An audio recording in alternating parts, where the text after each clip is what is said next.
Before I let you go, I do want to ask you this because you're very involved in the quarterback recruiting world and understand that world really well.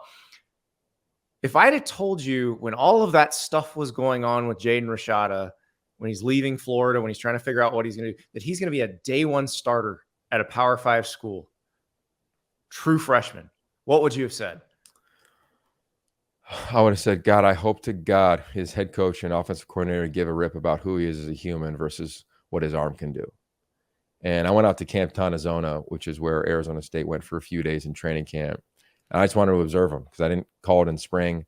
I hadn't seen Kenny Dillingham's program yet.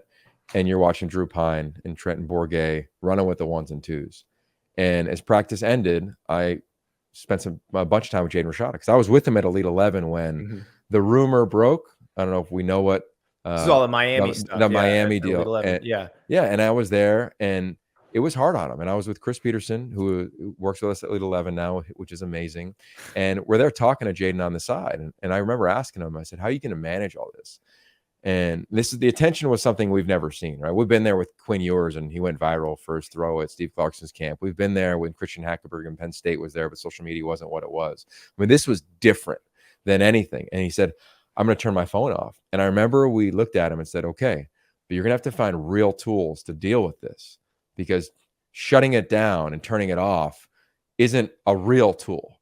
And then he continued to go through all the drama that we read about and was covered by some of our friends in our business around what happened in Florida, and really how the adults in the room screwed him, and how the adults in the room who don't get a lot of blame a lot, were kind of putting on a 17, 18-year-old kid of, oh, label him however you want to label him because he didn't decide to stay here. He was pimped from start to finish. And that's the part that, that part makes you sick. Yeah, I wrote that big story about what happened at Florida, and it's just like, at no point did it seem like Jaden Rashada had anything to do with any of this. You're right. And I think just to give that context, when I sat with him on the sideline at Camp T post-practice, I said, how you doing? He goes, I've never been happier. I've never been happier. And you look at Kenny Dillingham and what he did at Florida State with the quarterback now who's up for the Heisman. You look at Kenny Dillingham, what he did with Bo Nix. I got a piece coming out on Bo you're going to love in 2 weeks before they play Tech. And it's all about how at Auburn, like, they love you if you win them money, right? Or you allow their team to win and they can celebrate. But if you don't play well or if you lose, then it's death threats. Then it's you're not a human. And I think for Bo coming out to Dan Lanning's culture, which Kenny Dillingham was a huge part of, it allowed him to find joy again. And that's really what the piece is about. And I'd say the same thing with Jaden Rashada. He goes, I'm having fun, man. And then I went and talked to Bo Baldwin, his offensive coordinator, who's been around a long time. Of course, Kenny Dillingham was managing the entire roster, but Jaden as well. And they felt as though he's been in the best space of his career because he doesn't have other people's expectations on him. I mean, I wrote the book 5-Star QB where we interviewed a ton of guys like Jaden Rashada. And the one commonality, because most of them don't make it, heads up, like 12 of the 134 5-star quarterbacks that we wrote about were ever top 12 picks. It just doesn't happen. Excuse me. Most guys don't make it.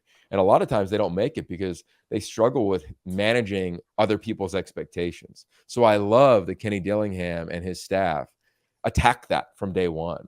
Yeah. And I don't think Jaden Rashada is going to, win the Heisman in year one.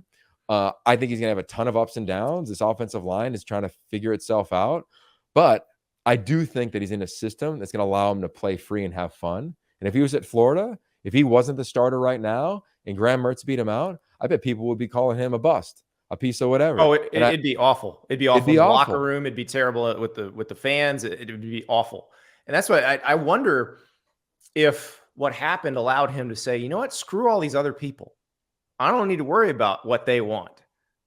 They kind of tossed me aside. So now I'm just going to do my thing. I really hope it works out for him. Yeah. Me too. I think it will. How we define works out is probably dependent upon the lens you view it.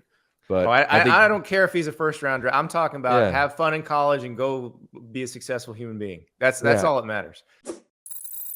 Thank you so much for watching. Just a reminder, subscribe to this channel right here so you never miss an episode of Andy Staples on 3. And oh, by the way, watch all the other great videos on the On3 Sports YouTube channel.